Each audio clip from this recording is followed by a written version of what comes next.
Hey, what's up? This is Brian Pfeiffer, the owner of Surreal Nightlife.com, and I'm standing here today in front of a Hakkasan restaurant. Actually, Hakkasan nightclub is right next door here, the entrance. It's during the daytime, but I will be shooting some B-roll to put into this video to show you guys what I'm talking about. If you landed on this video, you're probably interested in coming to Hakkasan nightclub in Las Vegas and might be interested in doing some bottle service at one of the tables. So this video is going to be about bottle service and the table selections and the options and whatnot, and a little bit about if this club is going to be for you here in Las Vegas. Okay.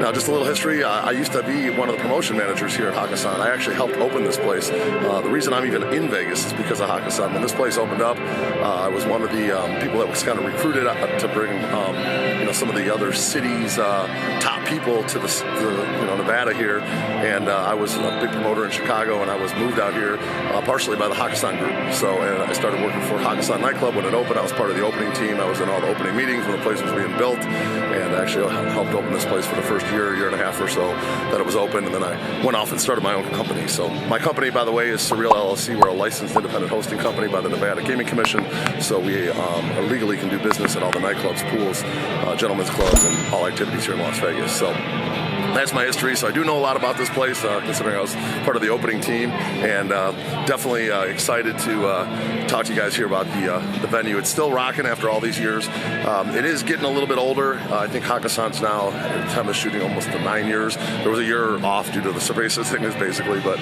it is back in action, and it is still doing pretty good. Okay, it is kind of like the runner-up to some of the newer, bigger clubs. They got Omnia's newer, bigger. Excess is definitely a little bit bigger, and then of course, Zook just opened up recently, and that's definitely a player. So I'd put Hakkasan now down maybe on the fourth or fifth biggest club in Vegas, and it's still a very solid club, but it does, on some nights, depending on the artist, it's not maybe as busy as it used to be. Okay, so let's keep that in mind when we're booking tables here. They do have a couple different rooms of music. Generally, they're running the main room is going to be an EDM artist. Sometimes they have a hip-hop artist, like a Little John or a Tyga, but most of the time it's EDM. And then they have a third floor, which is going to be like your hip-hop floor. Okay, so generally the third floor is always hip-hop. That's a Ling lounge, or Ling club. They also have a lounge on the third floor that they don't really open up that much anymore. It's more for like private events. I've actually rented that lounge out several times for corporate events and whatnot. It's perfect size for like 150 people, the Ling lounge on the third floor. But again, they don't really open it much on the nights anymore. So if you come here, you probably won't get to see it. Okay, but the Ling club is usually open now on the third floor. They like to have the hip-hop on one floor and more of the dance music up on the other floor. All right, so let's talk now about the dress code real quick and the security.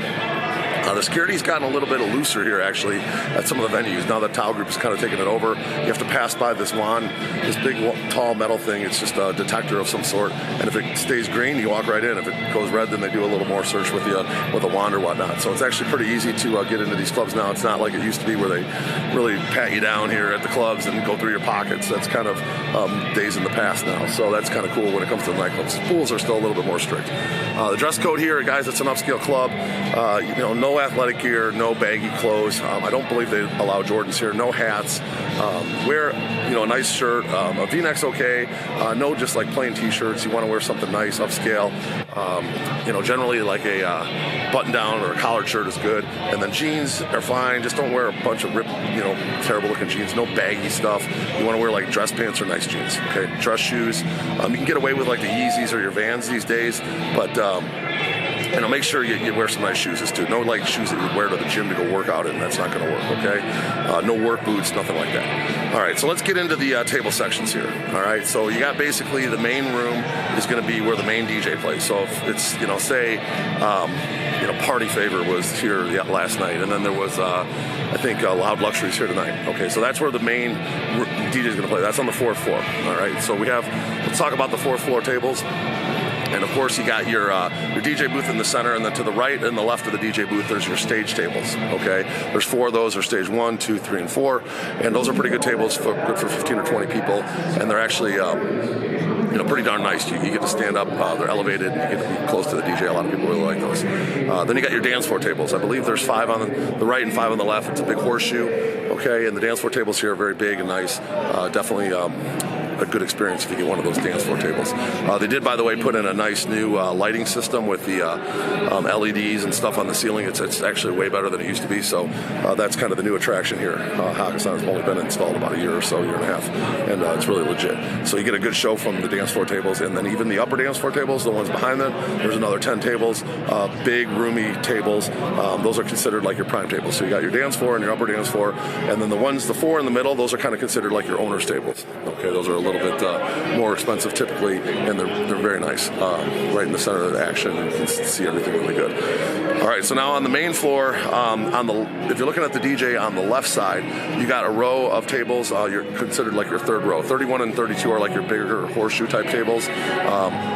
Those are kind of more prime third rows. Those usually cost a little bit more. You got a tip to get those. And then you got your, I believe it's 31 through 36. There's a couple corner tables in there, and there's a couple smaller third rows. And then right behind those, you have tables 41A and 41B.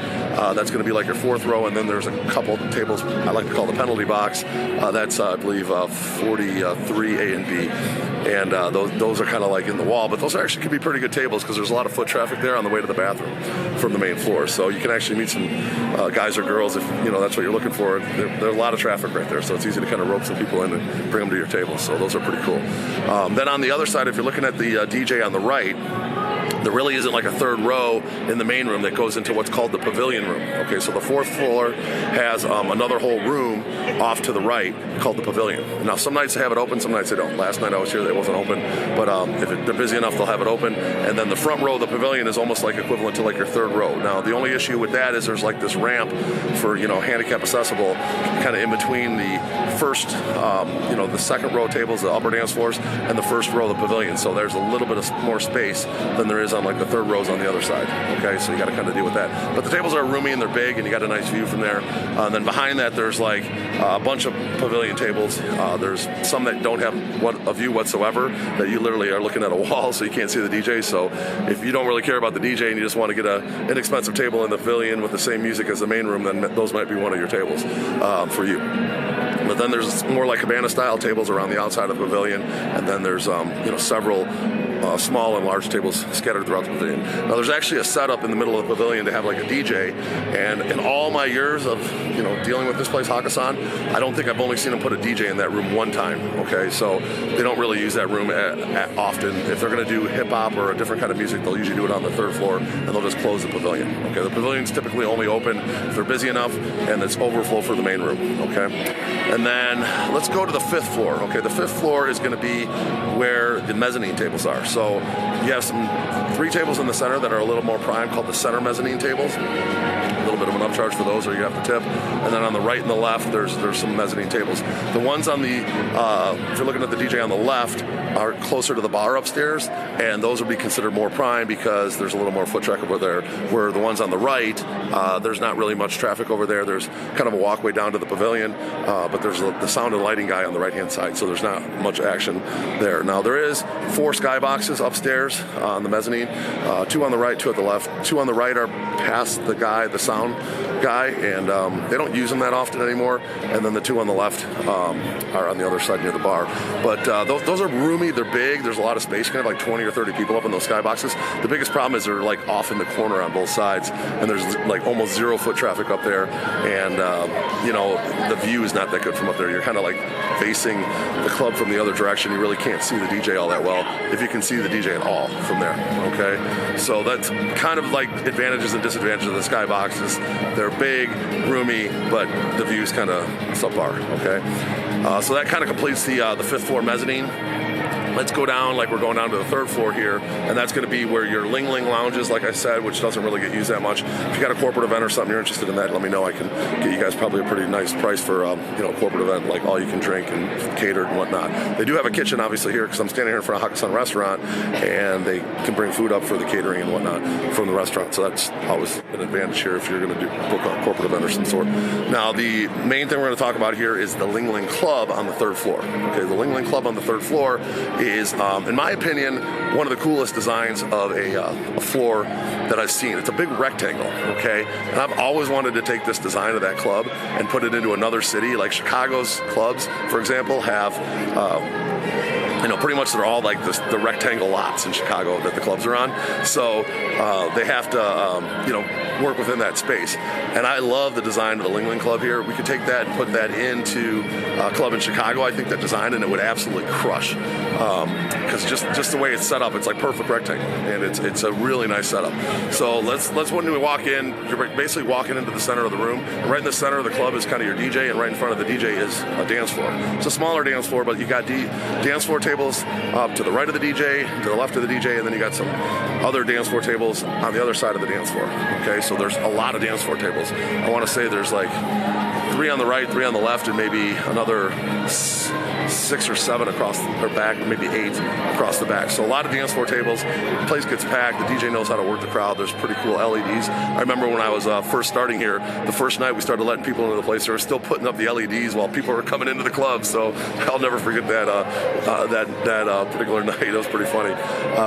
But then they have another row of tables beyond the dance floor looking at the DJ, and those are really nice roomy tables. There's a row there, and there's another row of bigger tables, and then there's even a row of tables behind that. So essentially, from the DJ, you have the dance floor, a row of tables on the dance floor, another row of tables, then another row of tables, and then another row of tables, and then you got the bar behind there. Okay, so that's the tables that are actually facing the DJ, and those tables are very nice and roomy and big, and customers seem to really like the tables in that room. Now there's also tables like behind the DJ. There's a row of tables, I think 3 tables behind the DJ, and then to the right and the left in the other back corner, there's some big corner type tables.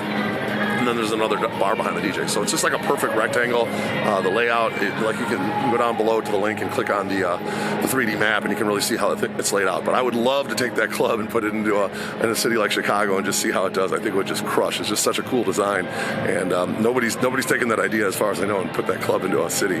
But I'd like to do it because I think the design would do really well with one of those rectangular lots in like a big city. But that's your setup here, guys. So you have the Hakkasan restaurant here, which I'm standing in front of. You can see the LED. That's on the floor 1 and 2, and very good food, by the way. I think it's kind of like an Asian flair type theme, and I've eaten here several times. It's amazing. And then you come over to the club here. You got a couple elevators, 3 elevators that take you upstairs. There's also a long staircase to go up several levels to get up to the 3rd, 4th, and 5th floor, and that's Hakkasan nightclub. So if you have any questions for me or interested in getting a table at Hakkasan, like I said, you got kind of everything in this club. You got bigger DJs in the main room. You got your hip hop on the 1 floor. I think they've been trying to keep the hip hop in the dance floor going in the same club just to kind of attract more people and whatnot. Now, if they have like a hip hop artist, like a Tyga or a Little John in the main room, they may not open up the hip hop floor. It'll just be the Pavilion floor and whatnot. So anyway, that is Hakkasan Nightclub. If there's a lot of people making some noise in the background, if you guys enjoyed this video, please leave me a like on this video and subscribe to this channel. My cell phone is above, 773-459-8133, and go ahead and hit me up if you guys are interested in booking Hakkasan Nightclub, and I'll make sure I have a good deal for you. Talk to you guys soon. Thanks. Bye.